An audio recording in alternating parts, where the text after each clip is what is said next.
മലയാള cinema പ്രേക്ഷകർക്ക് ഒരിക്കലും മറക്കാനാകാത്ത വിയോഗമാണ് നടനും മിമിക്രി കലാകാരനുമായ കലാഭവൻ നവാസിൻ്റേത്.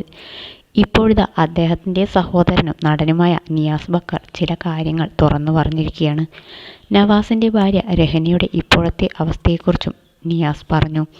താനും നവാസും തമ്മിൽ സഹോദരങ്ങൾ എന്നതിനേക്കാൾ വലിയ സുഹൃത്ത് ബന്ധമായിരുന്നു ഉണ്ടായിരുന്നതെന്നും അദ്ദേഹം കൂട്ടിച്ചേർത്തു.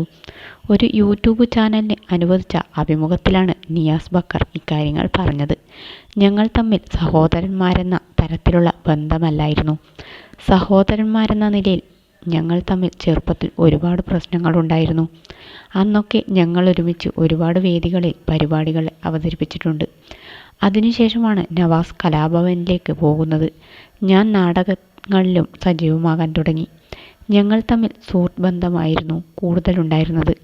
നവാസിൻ്റെ നഷ്ടം എപ്പോഴും വേദനയാണ്.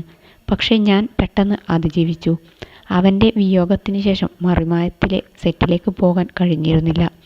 അവിടെയുള്ളവർ നിർബന്ധിച്ചാണ് ഞാൻ സെറ്റിലേക്ക് പോയത്. അവൻ്റെ ഭാര്യ രഹന ആ മരണം അംഗീകരിക്കാൻ ഇനിയും സമയമെടുക്കും. അവരുടെ മാനസികാവസ്ഥ എങ്ങനെയാണെന്ന് പറയാൻ കഴിയില്ല.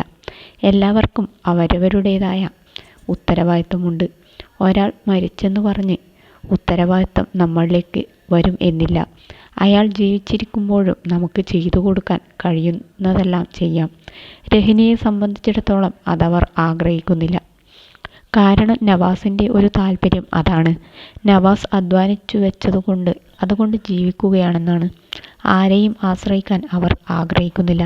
അവർക്ക് വേണ്ടി എന്തെങ്കിലും ചെയ്യാൻ പറ്റാത്തതിൽ വേദനയുണ്ട്. എന്നാൽ അതിനേക്കാൾ സന്തോഷിക്കുന്നുണ്ട്. കാരണം അങ്ങനെ പറയാൻ അവർ പ്രാപ്തരായല്ലോ. അതിന് ഞാൻ നവാസിന് ബിഗ് സല്യൂട്ട് കൊടുക്കുകയാണ്. അവന് 5 കോടി രൂപയുടെ സ്വത്തുക്കളുണ്ട്. അവർക്ക് ജീവിക്കാൻ സാധിക്കും എന്നാണ് നിയാസ് ബക്കർ പറഞ്ഞത്.